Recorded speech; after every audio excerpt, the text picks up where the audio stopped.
Hello, this is Nicole Johnson-Starr with the PTSD Retreat radio talk show. I am still with Dr. Fields, and I'm just going to continue right where we left off. Dr. Fields, I'm going to ask you to just go ahead and continue where you were. I apologize for cutting you off earlier. You guys, we do this in 30-minute segments, so if you see it get cut off, I'd rather just have it keep going and finish. And we just keep rolling on the next one. So for the now on, when we have segments, that's exactly what you're going to see. So look forward to it, and you can expect many more segments. Dr. Fields is a very respected authority when it comes to PTSD retreat. Excuse me, I always go to retreat, but PTSD, because she has been everywhere. She's traveled all over the world, and her information, her data collected, is not limited to one a sample. Her sample covers many different countries, and when I say sample, I mean individuals that she's collected information from, the groups.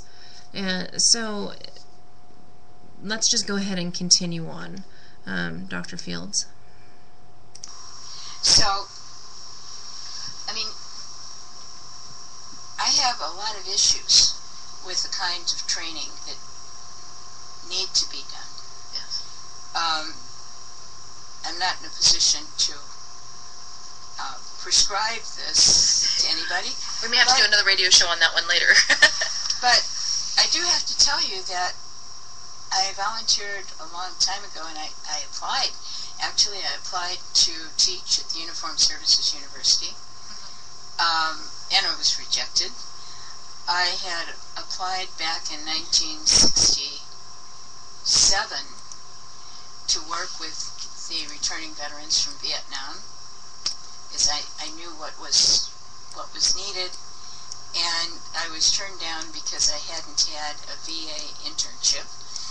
And which, by the way, does still affect individuals. The first time I was turned down because I wasn't a man who had served. Okay?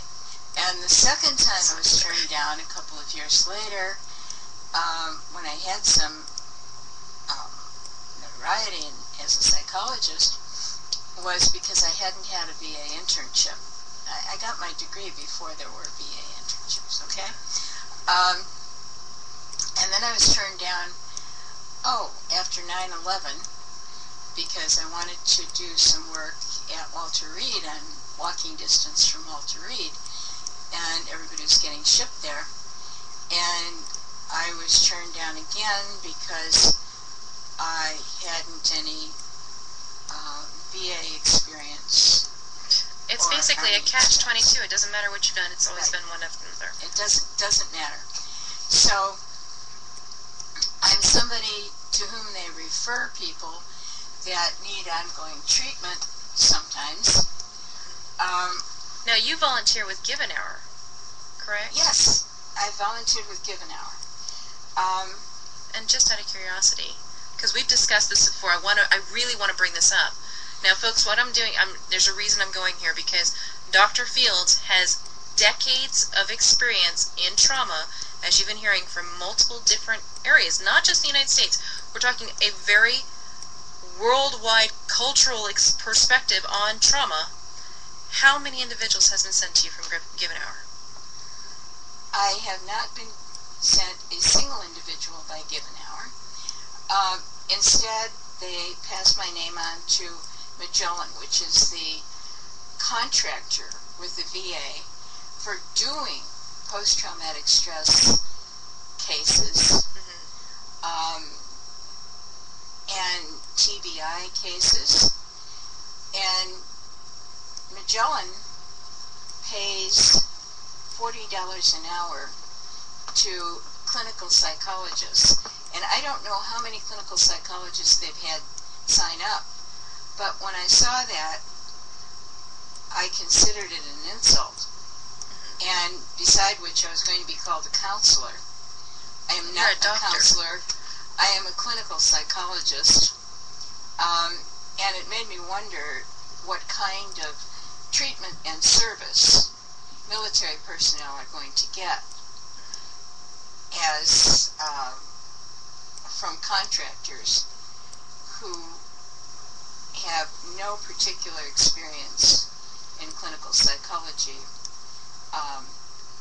Especially when they're turning down individuals who have the experience. Case in point, you're sitting right here in front of me. So, I refused. I said I'd rather give an hour for free than to work for $40 an hour and be called a counselor. Yeah. I've been a fellow of the American Psychological Association in several divisions for so many years, and my experience and knowledge is respected Worldwide. as a psychologist. And it's too late in my life to go back to being a counselor. My licensure and my insurance, my liability insurance as a psychologist requires that I use the best practices of a psychologist and the most that I know. You're ethically bound to do that. Yes. I can't do it under those circumstances. So, going back to Magellan, because that's really, I really wanted to hear about how Magellan is working the system to put, pardon this, I'm going to be, this is my personal opinion, less than fully trained and experienced, not just trained, but and experienced, because it's the experience that actually makes the difference. A person can go take a course.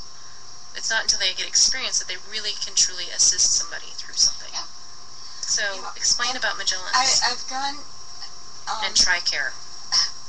I've been a provider for TRICARE for many years. Mm-hmm. The pay in TRICARE isn't great, but I'm a psychologist. Mm-hmm. and I am referred cases, and there's a certain respect that goes with it to my knowledge.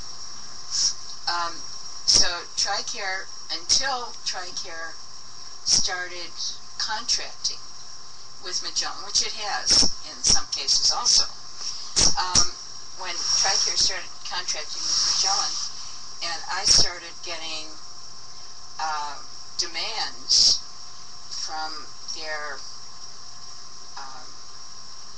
customer service people. Mm-hmm. Hold on just a second.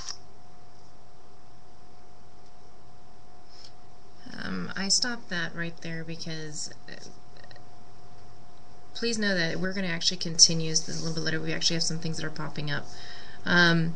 Folks, this will continue. We'll be continuing again next Wednesday with Dr. Fields. Dr. Fields, thank you so much for coming. We will actually be continuing with Dr. Fields on Magellan, because you deserve to know that there is actually something going on with TRICARE, and you are affected as a soldier, anyone and family member that's using the TRICARE system. So please stay tuned. We will continue this next Wednesday with Dr. Rona Fields, and thank you so much for listening to tonight. On Friday, Dr. Elspeth Ritchie, she's posted many times for us. She's actually shared her opinions many times on time. She's also the Chief Medical Director for DC government, and also retired Colonel, United States Army. Yay! Hey, I gotta stand up for my Army. But a retired Colonel for the Army, and also a major leadership role with SAMHSA, who works together to make better policies for our veterans and their families across the nation. But I thank you guys so much for listening today. Again, catch us again on Friday. Now, when this is done, it just takes a little bit of time to get up here and get it on the onto Spreaker. But you will also be able to find these on YouTube, as well as the PTSD Retreat page. Stumble upon, LinkedIn. There's quite a few areas that you can find this. I'm sure if you Google it, it'll start popping up.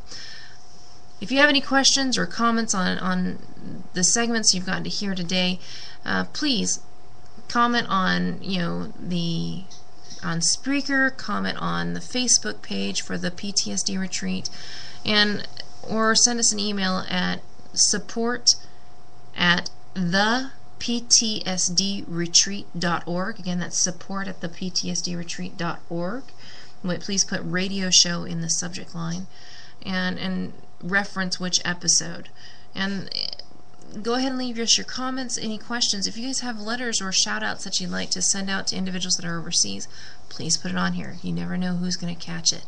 It is shared quite frequently. And again, I thank you guys so much for listening to the PTSD Retreat Radio Talk Show. This is Nicole Johnson Starr. Have a great day.